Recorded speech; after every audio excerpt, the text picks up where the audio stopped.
When I was a kid, the movies that I watched constantly on a loop at home were as follows: Never Ending Story, Willow, The Witches, and Gene Wilder's Willy Wonka and the Chocolate Factory. So it might surprise you, as someone with such deep affection for the original adaptation of Roald Dahl's novel, that even when the world reacted with a near unanimous revulsion at the release of the first trailer for the prequel, Wonka, starring Timothy Chalamet, I was actually a believer in this project.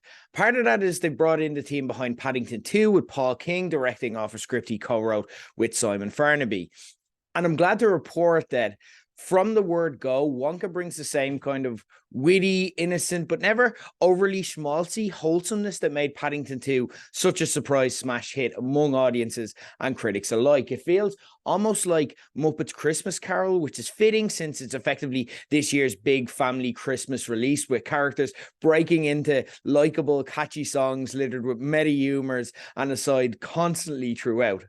And as with all great family movies, it's immediately bright, it's colorful, and it's vibrant for the kids, with each room we kind of step into brimming with imagination and possibility in a way that really captures that feeling of watching Charlie and the absolute scrounge, by the way, Grandpa Joe, step into the chocolate factory for the first time.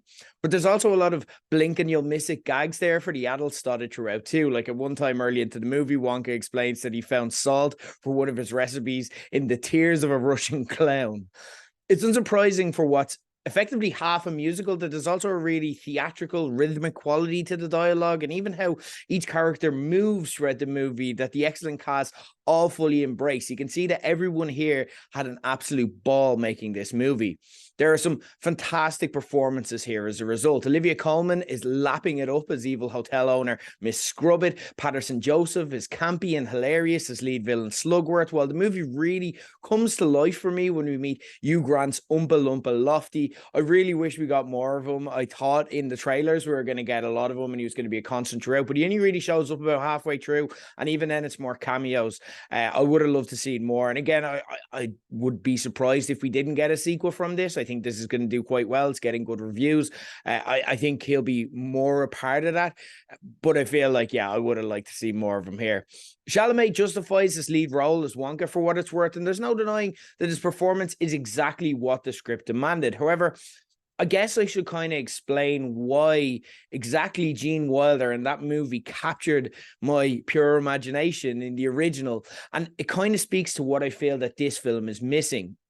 With Wilder's Wonka, there was an unmistakable genius, a kind of passion for his work, and at times even some hints of warmth. But there was also a darkness at play. He was one of the first characters I remember as a child appreciating the extra dimension and mystery around. Because when you're a kid and you watch movies, you tend to be spoon fed. This is the good guy and this is the bad guy, because the good guys are really bright and shiny and happy and enthusiastic, and the bad guys have like ominous music in the background, and they may have messed up teeth or look ugly or be wearing dark, scary clothes and stuff like that as well. But with Wonka, we didn't know how to feel. I wasn't sure throughout. I'm like, is this guy a good guy? Is he a bad guy? No matter how many times we watched it, I couldn't figure out if I'm supposed to actually like him or not.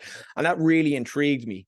There was kind of a madness to him. There was a menace. There was a real lack of empathy and anger at the world for this mysterious genius who'd kind of shunned society. And I guess if I was going to get a prequel, I really wanted to dig into that and how he got to be the person that we met. And again, we may get some of that if there is an inevitable sequel, but I really felt that this is what I wanted from that. Instead, the Wonka we get from Chalamet is almost blissfully naive and extremely pure of heart. Like he says early into the movie that he relies on chocolate and random acts of kindness from strangers, which is not the Willy Wonka we know. While we see some of his kind of early family life too, it's kind of unremarkable. It's really kind of base level, early life struggles, and the ending doesn't really leave much room for more intrigue.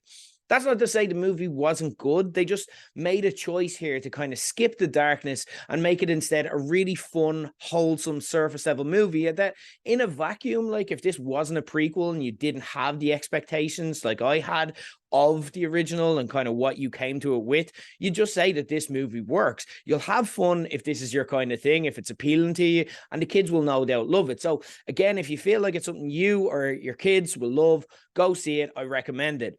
It's just that I feel they left the opportunity to be a really transcendingly great family movie on the table by ignoring that fascinating nuance at the heart of the Willy Wonka character.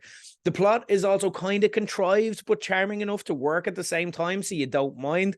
So what we got in the remake was a really fun experience, but not the potential all-time home run you feel this project could have been if they'd have just dug a little bit deeper past the surface.